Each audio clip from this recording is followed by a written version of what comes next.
बिस्मिल्लाहिर्रहमानिर्रहीम। अस्सलाम वालेकुम। जिंदगी बोलती है पॉडकास्ट में आपका होस्ट अशरफ अली बलोच और हमारे साथ बहुत ही एक काबिल एहतराम माशाल्लाह जैसे कि शाह अब्दुल लतीफ यूनिवर्सिटी की प्रोफेसर हैं मैडम पारस न्याज खासकेली, जिनका जबरदस्त माशाल्लाह एक जबरदस्त होस्ट भी हैं और उसके साथ साथ बच्चों के साथ इतना मतलब कि एक टीचर तो हैं ही हैं, एक फ्रैंकली और जबरदस्त नमूने से उनको पढ़ाना लिखाना एक्टिविटीज कराना ड्रामों में दीगर बहुत सारी चीजों में मैडम एक्टिव है।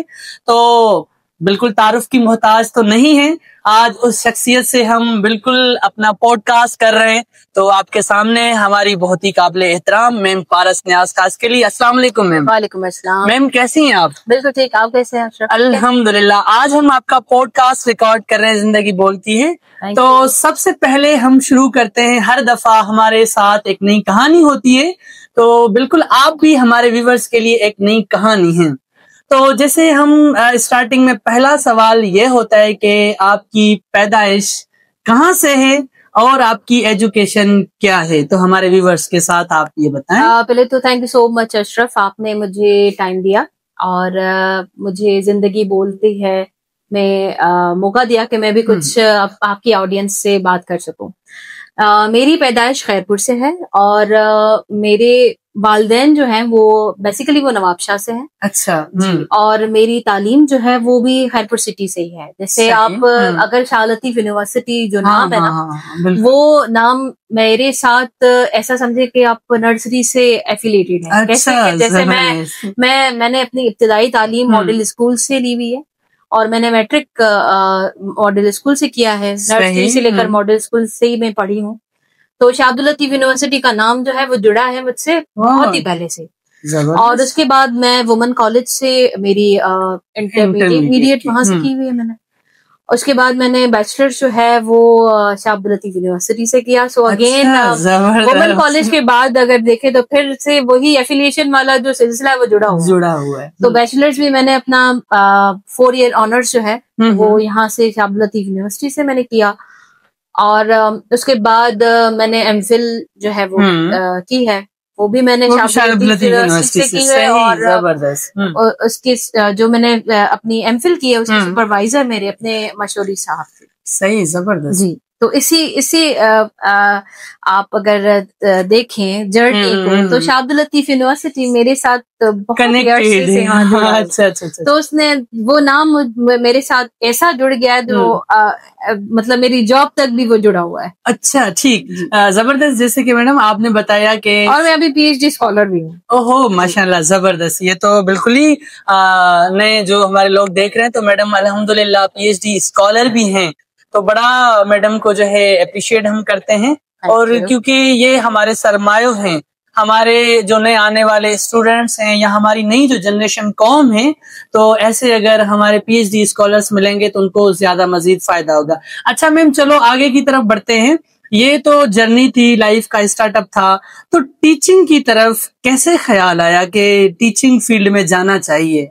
टीचिंग का अगर आप मुझसे पूछें तो ये एक हमारे अंदर हमारी ब्लड में है। अच्छा। मेरे जो चाचा थे बड़े, जिन्होंने सबको मतलब जैसे मैंने आपको बताया कि वो मेरे जो बड़े हैं वो सब नवाबशाह के एक गांव से हैं, पडीदन गांव से ना। अच्छा, ठीक। तो वहां से उनको लेकर आए, सबको अपनी फैमिली को सेटल किया खैरपुर में। वो खुद एक उस्ताद थे, उन्होंने सारी फैमिली को बनाया, जोड़ के रखा। जी बिल्कुल, जोड़ के रखा। या मतलब एकेडमिकली हम जो आगे बढ़े हैं वो उनकी वजह से, अपने चाचा की वजह से, जो अभी इस दुनिया में नहीं रहे। प्रोफेसर मोहर्रम अली खासकेली उनका नाम था। वो सुपीरियर साइंस में प्रोफेसर थे पाकिस्तान स्टडीज के।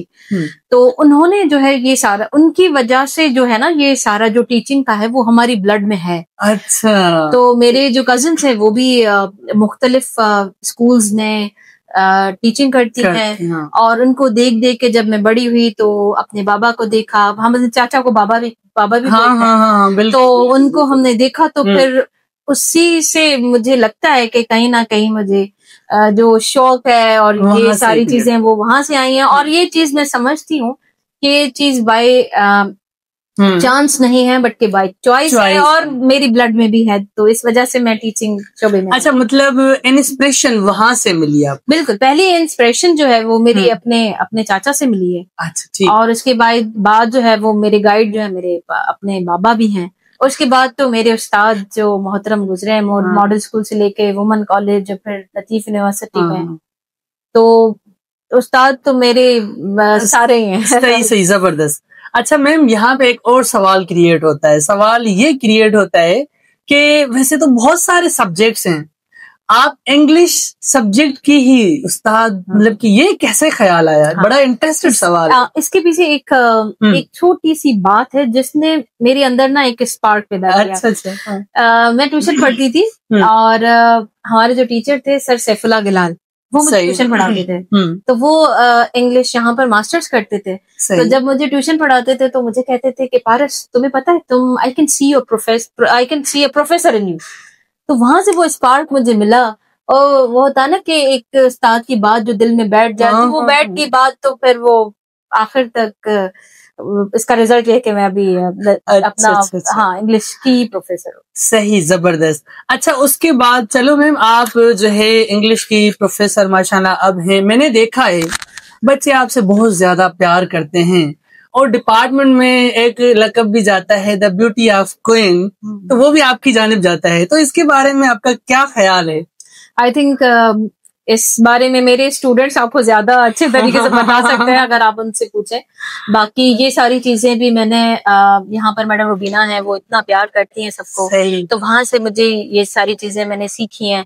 अपने उस्ताद मोहतरम सर मशहूरी साहब हो, सर जफर साहब हो, जुल्फकार साहब हो, जो सारे हमारे यहाँ पर टीचर्स हैं, हसन साहब हो, सर मुकेश साहब हो, तो उनसे ये, और सर इब्राहिम साहब हो, सबको आप देखेंगे ना तो हम सब में इतनी अच्छी सी बॉन्डिंग भी है।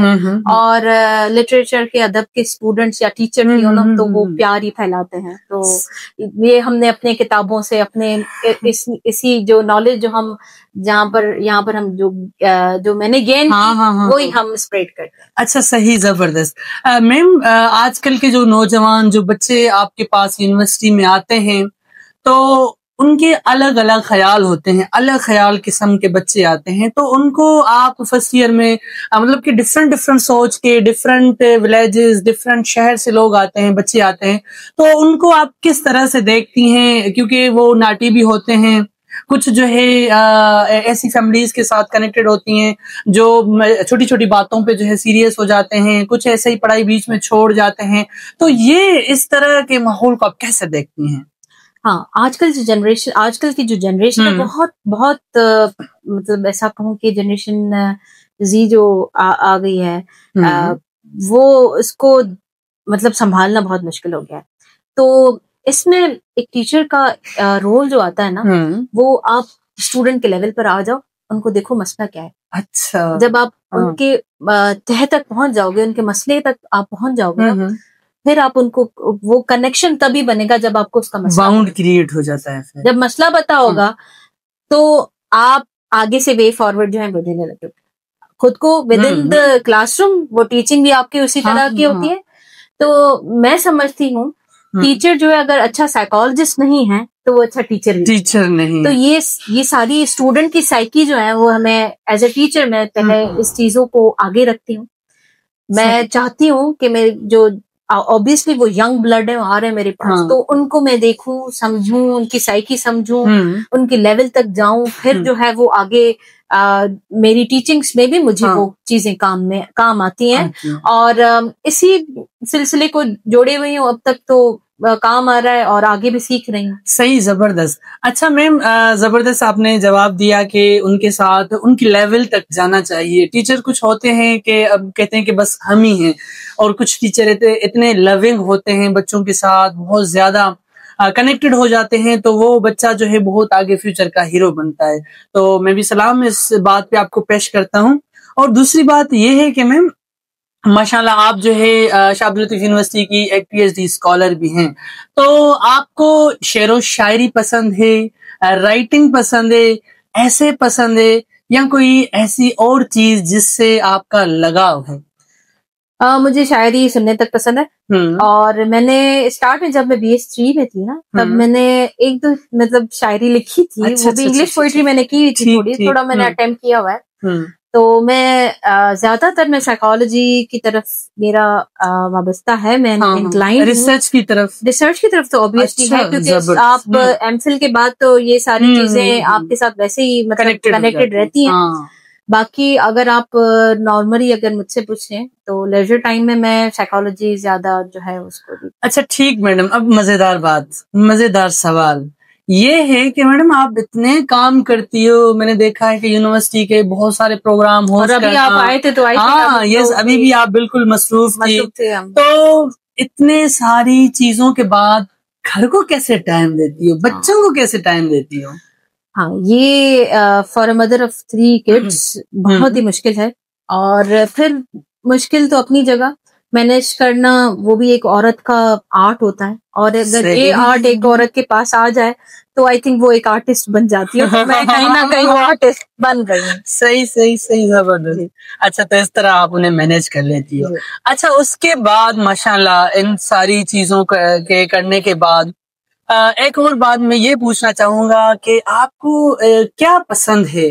गेम पसंद है, खाना पीना पसंद है, या कोई ऐसी चीज, स्पोर्ट्स पसंद है? हाँ, स्पोर्ट्स मुझे ज्यादा पसंद है और कुकिंग से मेरा लगाव है। मैं खुद कुकिंग करती हूँ। क्या अच्छा बना लेती हो मैम? मेरे हस्बैंड को जो चीज अच्छी लगती है वो बनाने की कोशिश करती हूँ। अच्छा, जबरदस्त। और मेरे बच्चों को अभी उनके बाद तो बच्चों की बारी, फिर बच्चों को जो चीज अच्छी लगती है ट्राई करती हूँ और ट्राई करती रहती हूँ न्यू चीज करने की। ठीक। अच्छा मैम, एक और मेरा सवाल ये है कि ये सब चीजें करने के बाद आजकल की जो नौजवान, आजकल की जो यंग जनरेशन है और खवातीन है, उनको आप क्या मैसेज देना चाहेंगी हमारे इस प्लेटफॉर्म की तवज्जो से? मैं सबको ये पैगाम देना चाहूंगी कि लड़कियां आगे बढ़ो और अपने आप को प्रोफेशनली स्ट्रॉन्ग करो। और इसके बाद आपको जो स्किल आता है ना, उस स्किल को लेकर आगे चलो। और आज जो नेक्स्ट जो हमारा एरा है, जो नेक्स्ट हमारी जो फ्यूचर जहां जा रहा है ना, वो स्किल्स की तरफ जा रहा है। जो स्किल आपको आता है उसको पॉलिश करो और आई थिंक उसी स्किल को लेकर आप आगे बढ़ो। अच्छा मैम, मेरा लास्ट सवाल ये है, थोड़ा सा ट्विस्टेड भी है, खतरनाक भी है। वो इसलिए है कि माशाल्लाह आजकल की नौजवान नस्ल जो है वो अलग चीजों में, अलग एक्टिविटीज, जैसे हम इश्क और मोहब्बत कहते हैं, उनके बारे में आपका क्या ख्याल है? ये मेरे हिसाब से एक हर बंदे को इश्क जो है वो हो जाता है। अच्छा, वो एक टाइम है, वो टाइम है, वो एज है। अगर वहां पर आपको एक अच्छा गाइड मिल जाता है तो आप सही रास्ते पे आ जाओगे। और इश्क मोहब्बत करना कोई गलत बात नहीं है। सही। वो कोई एक बीमारी नहीं है जो लग जाए तो फिर बाकी ये है कि उस बीमारी का डॉक्टर, मतलब कोई जो गाइड है आपको, वो अच्छा मिल जाए ना, तो लीडर जो भी हो, वो अगर आपको अच्छा मिल जाता है ना, फिर आप अपनी जिंदगी जो है वो संवार सकते हो, अगर आपके पास कोई अच्छा सा गाइड है तो मेरे हिसाब से ये गलत बात नहीं है। बाकी ये चीज अलग बात है कि उसी चीज को लेकर उसी ट्रैक पे चलते रहना, ये गलत है। सही, जबरदस्त। तो बिल्कुल मैडम, जबरदस्त गुफ्तगू हुई आपके साथ। Thank you so much. और आपने हमें टाइम दिया। तो यस व्यूअर्स, ये हमारे साथ थी शाब्द लतीफ यूनिवर्सिटी की प्रोफेसर मैम पारस न्याज खासकिली साहिबा, जिन्होंने अपने कीमती टाइम से हमें टाइम दिया इस पॉडकास्ट में जिंदगी बोलती है। तो हर दिन एक नई कहानी के साथ, इंशाल्लाह हर नए पॉडकास्ट में एक नई कहानी होगी, उनके साथ हम हाजिर होंगे। अब तक हमें दीजिए इजाजत, अपने दुआ में रखिएगा याद। Thank you so much. Allah Hafiz. Thank you. Allah Hafiz.